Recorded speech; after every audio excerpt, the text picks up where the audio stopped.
Welcome to the How's Your Minge Podcast. My name is James, and we are here with Sean, my co-host. And we are here to get some panties in a knot, stir up some conversation, see what trouble we can get into. If you're not enjoying the conversation, then you're probably cringing at the conversation. And honestly, it means we've done our job. So come on, join the conversation, get in here, and let's have some fun. So first things first, I want to talk to you about AI, bro. AI is coming for us all. Okay, all of our jobs are at stake. All of our futures are at stake. The Terminator is here. AI I don't think has come. all of the jobs are at stake, are they? Just the I mean, tech jobs. Your job's not at stake. not anything involving mechanical work is generally going to have to be done in-house, but that's why they try to make everything so you can just throw it away. That way you don't got to fix it. You don't need the guys to fix it. Just buy a new one. That's why that's all the plan is buy, instead of fixing it, buy a new one. That takes all the mechanical guys out of the equation. Everything else, as far as like building, as far as creating and making, that can all be done by AI. AI can finish it all, can do it all. Can't build, can it? It can. Like a carpenter. Yeah, they build the factories. Well, we have to build the factories. You have to use humans to build the factories. Right now, you have to use humans to build the factories. Imagine when they don't have to. Use humans to build the factories. Then you put automated machine technologies in there to make the products. It's just printing out product. Boom, boom, boom, boom. Yeah, I think we'll be dead by the time that happens. I don't think so. I give it 10 years before that point. 10 years, if it takes that long. We're already there partially. We better start stocking up on the bread, so OnlyFans. Oh man, we gotta be stocking up on gold. Stock up on gold. It's gonna be the end of the world, guys. The end of the world is coming. Welcome to the podcast that's gonna tell you about the end of the world. So how's your minge? It's all right. We're well stocked with arms up here. We don't Let the end of the world come. Oh, sorry. I mean, we're not. Yes, I do not have rooms full of arms. I swear he does not. No rooms full of arms here. Grenade launchers. I was talking about. Oh, you're talking about. Oh, I was talking about actual arms. But no, seriously, AI. AI is going to take over the world. I think AI is here, and it's here to take over the world. I mean, it makes some things easier, so. It does, but I mean, it makes everything easier, but it also makes it so that there's no human touch to anything. How many people use ChatGPT to do everything? Essays. I tell you what, it doesn't do everything. What doesn't it do? What doesn't it do? Give you that intimate touch, bro. Oh, but it does. They've got AI chat rooms now, AI chatbots that'll talk to you. Yeah, that's just for losers. But people that are looking and craving, that desperately want interaction with somebody or something, that is their way of having that. Like, some of them, fall in love with these robots in these chat rooms. The losers in their mom's basement. Get the fuck out of here. Still, AI is literally worked into every aspect of everybody's lives. Everybody, I think, in some point, almost everybody on the planet now is using it in some way, whether it's on social media, whether it's in their writing, whether it's writing their resumes. At some point, everyone, even if it's using it just for filters and stuff on your face, for anything, for photos, AI is in everything we do. We are all using AI, whether you want to or not. You are using AI at some point in your day. You're using AI. It may not be in the form you think of it as. It may not be a robot telling you what to do or how to do something. It could be in that photo you're posting. The little Photoshop thing you're doing, yeah, that was AI that was able to read that photo and put a filter in there. Yeah, women need to cut that shit out with our... Do you ever see the bleeding film? Do you ever see some of the women and you see them on like social media or whatever, and then you see them in real life and you're like, hey, what the fuck is that? That is not what you look like. Get the fuck out of here with that shit, man. It's wild. It's kind of like the bro. They look like old completely Tinder profiles. different people. Like, catfish. It's like catfishing nowadays. It's catfishing is too easy. That should be illegal. I mean, some of it should be. Some of it looks straight up dumb. I've watched videos where it'll start off with a lady. You can tell she's probably in her 40s, 50s. She looks older.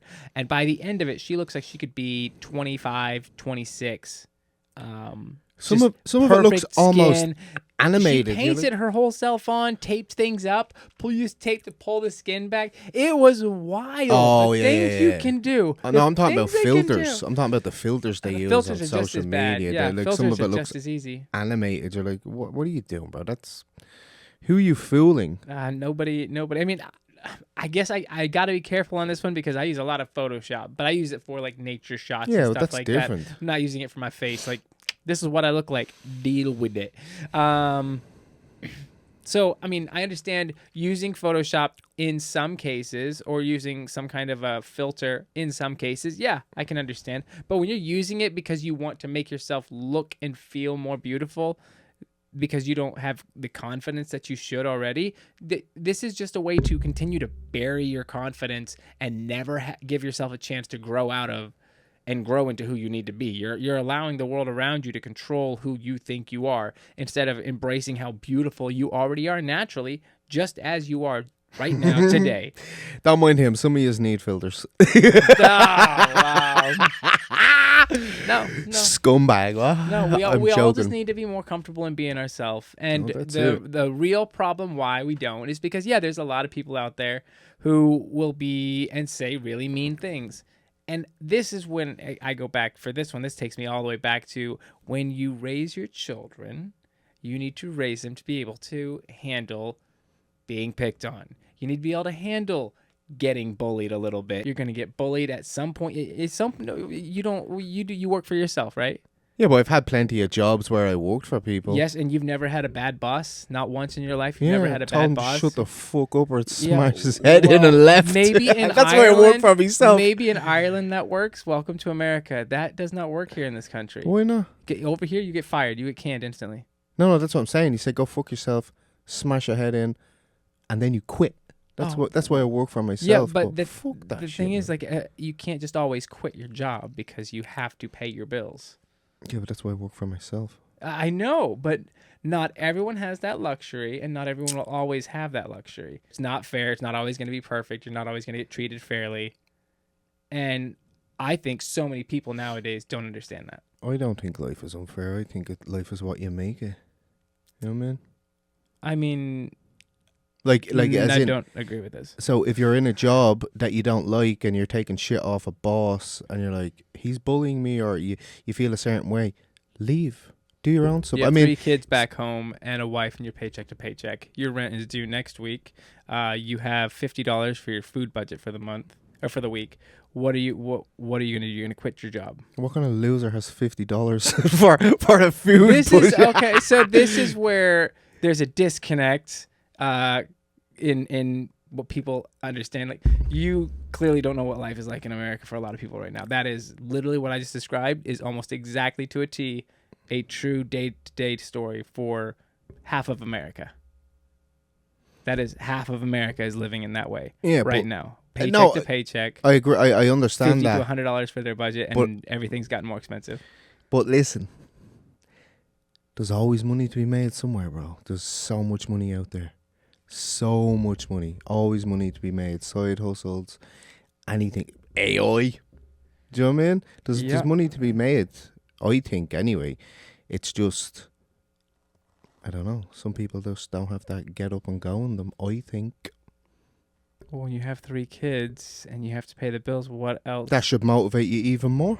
I mean, That should light a fire under your ass because you really want your 3 But kids. where are these better Hang on a jobs second. gonna Hang on be? a second. You really want to see your 3 kids watch you struggle for the rest of your life, and then they do the same thing. Oh, this is normal. This ain't normal.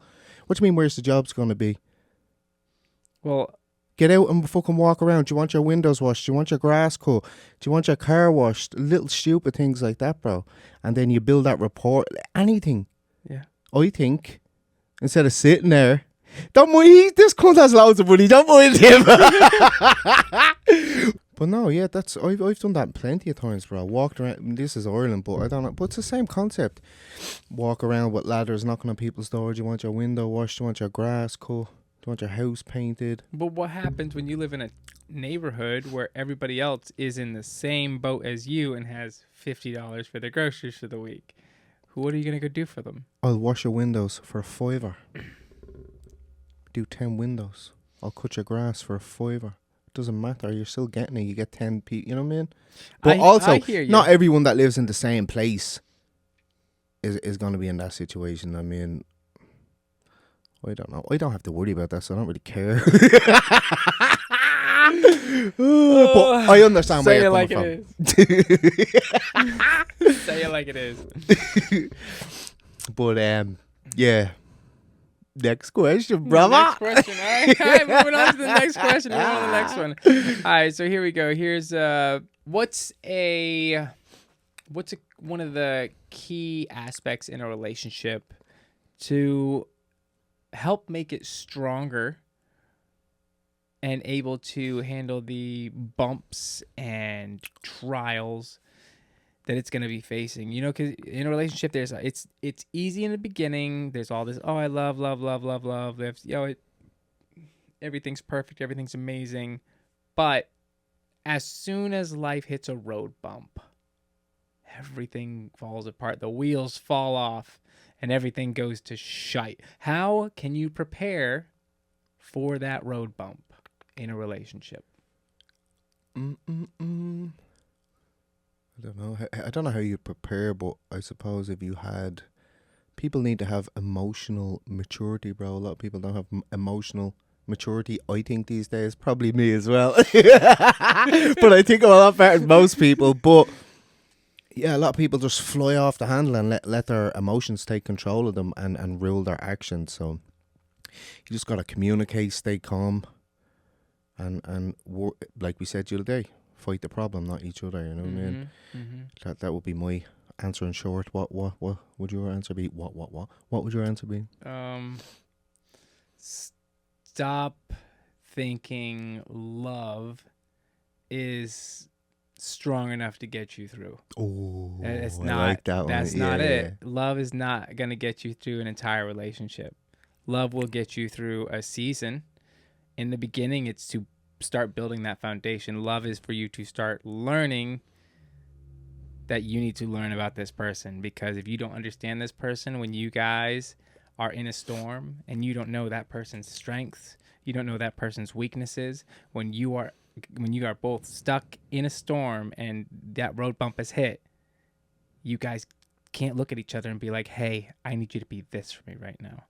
I need you to do this for me right now. You can't lean on each other. You can't trust on each other because you don't know each other.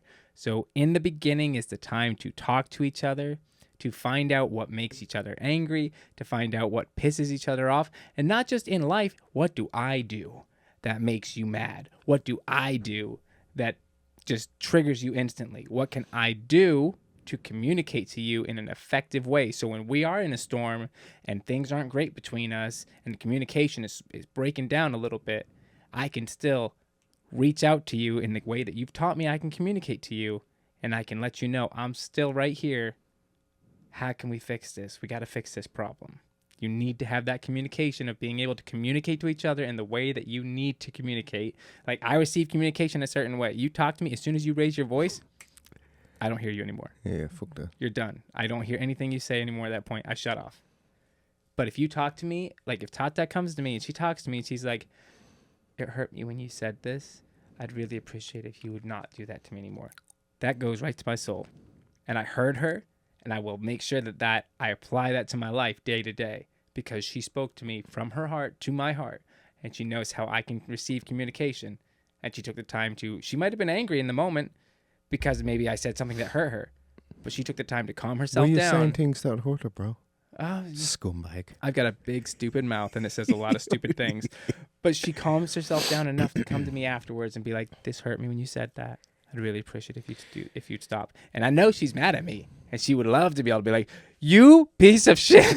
She'd love to say that to me. She would, but she takes the time, and that's where that communication and us learning how to communicate and how to talk to each other, that's where that's where the love, that's deeper than love.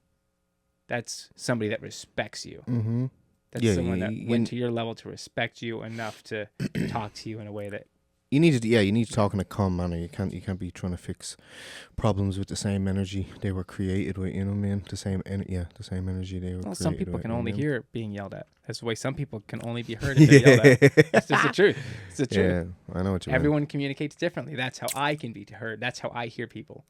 If you talk to me in a calm manner and you're just speaking to me, really, do you think some people hear it more when you yell at them? Like, some people, that's the only way you can get through to them, because they've got too many voices in their own head and they're too in their own world, that they aren't aware of anything else around them, and you have to break through all that, cut through it, and get through to them. Yeah, no, yeah. And If that someone comes from them raises not their voice at training me, themselves, it just brings that energy up, and then everyone's just like, ugh. So it's like, bring it down a notch, kid. Yeah. Before I slap the shit out of you. I'm only messing. Wait, is this joke? What are we talking about? This changed real quick. I got a good one. What are different ways we can communicate, or what are some ways where the tone or the way that you speak can change the conversation? Have you ever had situations where it starts off as you ask a simple question and you get a return either question or an answer back, but in that tone of just like, well, why'd you say it like that? And this simple conversation starts off in the morning and goes from simple question to off the rails in like 10 minutes. Next thing you know, you guys don't talk to each other for the rest of the day. You ever had that happen before? Simply off of somebody came at the other person with the wrong tone. Just the tone was off. Do you have an attitude? What's wrong? Mm-hmm. And then boom, that's the rest of the day is gone. It's a fight now. We are fighting and the whole day is ruined. You ever had that happen? Yeah. Too many times. Yeah. So fucking bullshit. But where do you think that stems from? Is it, and do you think it's more men or women that read the tone of a conversation? I think it's everybody, you know? Like I said, well, for me anyway, if someone starts raising their voice, it's like, whoa, take it down, because now you have to amping the energy up. Mm-hmm. Do you know what I mean? So everyone's like, you know what I mean? So it just depends how you wake up in the morning. Sometimes you could be tired, cranky, hungry. It just depends. Like, we all do it, I suppose, but yeah, I don't know how to get around that. Just emotional maturity, I suppose. Yeah. Well, sometimes you wake up in the morning, you're just tired, and Tata can ask me a question, and I'm tired. I just woke up, and she's asking me something like, "What are we having for dinner?" It's just woke up. I'm thinking of what I got to do for work. What are we doing for dinner? I don't know. That boom. Yeah. You're better off just starts saying, the conversation, starts the whole fight, and that's why something me and her have really, really, really have tried to apply to our own lives is always respond in love. Like, no matter what the question is, no matter what the conversation is, if I respond to her in a loving way with, remembering that she's the love of my life, if I always respond to her in that way, it doesn't matter. It generally has stopped a lot of the fights. Mm. But there's still those days when you wake up and you still, it's like some days you feel like you wake up and you just kind of want to fight. You're like, I'm bored. Bro, YouTube, sex, fucking make a sandwich or something. Why you gotta fight? Nope, because you wanna be close with the person you're with, so you start a fight with them. You can't get closer than sex, bro. I mean, no. I mean, I think you can. I will say, I think you can get closer than sex. I actually no. I would say that arguing sometimes can be closer than sex. Because here's the reason being: when we have sex, it's great. That's gonna kill him. It's great. It's amazing. Okay, but when we argue, sometimes some of our biggest arguments, I've learned more about her as a person, as a human being, and we've had deeper conversations from our arguments than anything else we've ever done. Shout out to you guys. What the fuck does that mean? Because I don't know how to answer that. Yeah, I'm just saying, like that. I've learned more about her. I don't give you a shout out, bro. Than I get from fucking like having sex and all. Yeah, that's great, but you don't really learn a lot about each other. It's a close experience. It's a bonding experience, but in arguments, bonding experience. We've been gay about it before, bro. It's not arguments. It's not arguments. It's not arguments. Leave that in. It's working through an argument. That's closer. Having the argument itself, it's working through the argument. Mm-hmm. I've felt closer to her, and definitely. Yeah, that makes more sense. Yeah. Worded it wrong. No, that's sorry, I was definitely just trying to explain how to have a bonding experience with my wife. We like the bondage. I mean, bond. Hey, don't tell more secrets. The leather was just for you. She doesn't like it. It irritates her skin, mate. She doesn't like latex. John, I got a question. Do you think social media helps or hurts relationships in today's culture? Oh my God, hurts 100%, bro. yeah, 100%. Absolute That's not garbage. even. There's not even thought about that. That's What is it that? What about it hurts relationships? everything. Just people. You know, someone could follow you. Your partner's like, why is that person following you? People liking your pictures. If you liked some other person's pictures, which would be disrespectful. People looking at other people and being like, oh, I could do better. You know what I mean? All this. Social media has a lot to answer for. True. Yeah. More negative than good with social media, as far as I'm concerned. But you can get some positives. What? How's your Minge Podcast? That was good. That was good. Okay, that was well done. That was well done. I like that one. I like that one. But yeah, I definitely think relationships would flourish more these days if you just deleted your social media completely. Yeah. If we weren't all chasing likes and trying to get people to come, like it's all like, look at me, look at me, look at me. And then you get all this attention and you forget about the person you're with because, oh, all of a sudden now all these people are looking at me and liking my stuff and commenting and saying how good looking I am or DMing me. I don't feel that way though. I don't know. I don't chase it. Like, see all the comments and the DMs and all like that just goes over my head, bro. You know what I mean? Yeah. I know it's different. I'm just saying in relationships with some people, that is something that Oh, happens. 100%. You see, like you can be in a really good, bro. happy relationship.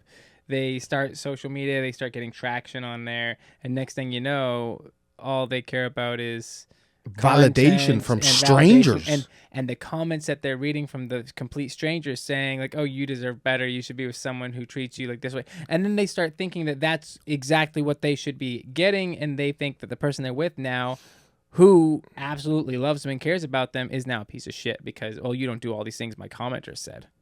You're not good enough. My commenter said that. Who the hell are these people? Why are these basement dwellers now all of a sudden having an opinion in our relationship? And that's something that I know I've definitely seen it happen in relationships with people and with couples. Yeah, and it's more men chasing the women that do it, and they literally just want to fuck them, bro. They just want a one-time. They do not care. They get it out of their system and then be like, "Oh, that was fun. Good luck." That's it. Oh man, I really missed the loving person I had, but I got what I wanted. But now I don't want it. But that's exactly what would happen. Everybody wants something that they can't have. Is really what it comes down to. Long story short, everyone should just delete their social media. Delete social media. Get rid of it. Your relationship delete everything will flourish. Delete everything except for the How's Your Minge podcast. Subscribe. I got a question for you. What was the sex myth you believed when you were younger? I'll go first. If a woman's left nipple was hard, she was horny. That's what we were taught as a kid. I say it to Joe all the time, joking. I'm like, is your left nipple hard? Oh, you must be horny. Who taught you I don't know. The boys on the streets. I don't know, but it's a funny one, right? The boys on the street were like, yo, you know when a girl's horny, her left nipple's hard. Yeah, what the that we were about 9, bro, but whatever. Is there any funny ones that you have? If not, no, that's good. That's cool. I just want to get that out because I thought it was funny and I seen it earlier on the list of questions. I remember when I was given the sex talk by my parents. I was given no sex talk, but go on. What I was given sex talk by my dad and my mom. They were both there, and my older brother as well. All of us were there, and they were giving us the sex talk. And my brother, he didn't want to ask any questions. Me, I'm just like, well, if we're gonna be talking about this, I'm gonna have some questions. And so my dad's telling us, this is how you do it. And I was like, what if you get it in the wrong hole? How will you know? My mom is the one that chimes in. My mom chimed in and she looks me dead in the eyes and she goes, You'll know. Shout out, Mom. To this day, one of the most disturbing statement my mom has ever said to me while looking me dead in the eyes. That was just, I will never forget that. Thank you for traumatizing, Mom. Thank you so much for that. I appreciate that. I will never forget that. So you didn't have any myths or anything about sex? No, I didn't really have too many myths. I don't know. Okay, we'll leave it with the left nipple being hurt. I used to run around naked till I was like 12 around my parents' house. Yeah, we had 40 acres of land, and we'd all skinny dip in the pool. So when I say running around naked, I mean I'd be skinny dipping in the pool. You ever, and don't say you didn't, because every man does this, and I don't care what any woman says or what any man says. Do you ever chuck it in between the legs? Yeah, do the head of a leg. Yeah. In between the legs. Check yourself in the mirror. Like, that's what I look like with Minge. Minge. I mean, we've all tried it at some point, whether it was a kid or as an adult. I mean, most of us as a kid. I mean, as an adult, you might have tried it once or twice. Oh yeah, definitely. Just to get your friends, you tuck it down back. Do you ever turn around and get your friend to look at the dingleberries? Can you stand and shake it, and then as it's coming back, catch it? Like stand. I can't say I've ever tried to catch it. Damn. I do like to slap it between my legs when I'm in the shower. If you had a time machine, bro, where are you going? If I had a time machine, where would I go? Ooh, I'd go like back to the Egyptians. Yeah, mine's not that deep. I'd go back to when I was about 8 or 9, Christmas. I absolutely love Christmas. Yours sounds like it's the beginning of a sad story. No, I love Disney Christmas, movie. bro. Oh my god, man, it's that excitement but why are we and going joy. back to 8 or 9 when you're 8 or 9 years old? Christmas again. Because the excitement and the joy is there. Oh, I don't know. I suppose I get that now, Bella, but I don't know. Because I don't care about anything else. Christmas is it. Everything else, fuck it. If it's not Christmas, go fuck yourself. I don't give a fuck. No, Christmas is my, and yours as well, absolute favourite time of the year. I absolutely love and adore Christmas. This is true. It is my favorite holiday. Love Christmas. And it's Christmas. It's not Xmas. It's not a holiday. Happy holidays. It's Christmas. I do love Christmas. I do love Christmas. But, I mean, if I could time travel, I would definitely probably go to another. Actually, would I go to the future? Actually, no. I go to back in Egyptian times. Yeah. I've been to Egypt. Have you ever been to Egypt? No, I've never. You've been to Egypt? I've been all over the world, bro. Bro, it's the most romanticized place. Actually, Paris is the most romanticized place. That's a shithole. But the pyramids, they're beautiful in postcards and everything else, but like you're looking at the pyramids here, and then you turn around and there's like a McDonald's, a KFC. It's like, what? I have seen that. Couldn't have kept that away. I mean, yeah, it's good to see, but I wouldn't be going back in a hurry. You can't climb them, sure. can you? No, I know. No, someone got arrested for doing that. But you can go inside them and stuff. You just gotta pay a lot of money. Yeah, it's all the scams. They bring you in, they won't let you out until you give them more money. They put you on the camel, and so you can get pictures, and then they won't let you down until you put that. And oh my god, bro, I was with 2 women, and there was about pimping out there. Huh? I'd say about 25 men. They literally just follow you, like rubbing off your shoulder. Please buy, please buy. Well, that's probably a bit racist. Is it that little? Well, that's how they talk. Anyway, but like, and they're literally putting stuff in your hands, and like you literally, like they won't take it back off you. I literally had to throw it at them. Indonesia was the same way. If we were leaving like any temples or any religious anywhere, you're leaving it, and the lines of people just waiting there trying to sell you stuff on the way out, and they would just come stand right in front of me and try to stop me and try to put stuff in my hands and stuff like that. And she started teaching me what to say, which was "Nga makasi," but I would put my own spin. So it's just "Nga makasi," which means no thank you. And I was like, wait, I'm going to put a spin on it so they'll really leave me alone. So I'd be like, "Nga makasi." And did they leave you alone? Oh, yeah. So we're leaving Borobudur Temple, and we're walking out of it. This was before they closed it. And we're walking through, and they're like trying to stop me and everything. And I just keep putting my hand out, and I go, "Nga makasi." The first guy looked at me, his eyes, he goes, really big eyes, and he just steps back like scared. He was so scared. And everyone behind all the other guys just start seeing me do that, and everyone just like backs up like I got the plague. They were so scared of me. They're like, something's wrong with that guy. He is broken. You're better off then. And Tata, she's just over there dying laughing. She thought it was the hilarious. She thought it was the funniest thing. She's like, "Wow, that worked really good." That's it. Keep that up. But it worked. It worked, and I was a cool little thing I learned. So yeah, they can harass you. It's tough over there, and anywhere like that, anywhere that's a tourist location, is crazy. But Egypt, I've heard a lot of horror stories about Egypt. Yeah, it's yeah. I had the two women with me were literally screaming at them. They're like, "Get the fuck away from me! How many fucking times have I told you? Get the and no, they wouldn't. Their face stoic, and they just keep following you. And I mean, like, the girls are here and they're standing there like that, just behind them. Like, Yeah, like, they don't care at all. nobody wants your fucking No respect. No shitty respect. ass bracelets, bro. Respect people. Respect boundaries, guys. Respect boundaries. If you could go back in time and choose whether to have a kid or not, would you still have a kid? Yes, absolutely. That was the right answer. There was only one right answer in that. It was either that or get eviscerated on social media. No, that's no, absolutely no even hesitation about that, bro. I knew that answer already. So Kids are good. Kids are good. They teach you unconditional love. I joke around all the time saying I don't have patience, and you've seen me not having patience, but goddamn, that kid has taught me patience. Like, you know, I believe it. Do you know what I I mean? believe it. So, and even she'll say, "You're so impatient," and I'm like, "Why?" Because I gave out after the 10th time I've told you or asked you to do something. So yeah, she definitely has taught me patience. Little Ruzel. This is the How's Your Minge Podcast. We gotta end out and just send you out on some words of wisdom from Sean here. So Sean, what do you got? My words of wisdom are: sometimes your silence is louder than your sound. Bum bum bum. Do you understand that? You don't. I can see the way you're looking at me. I just felt like it was a personal attack. How's your minge? Join us next time. Yep.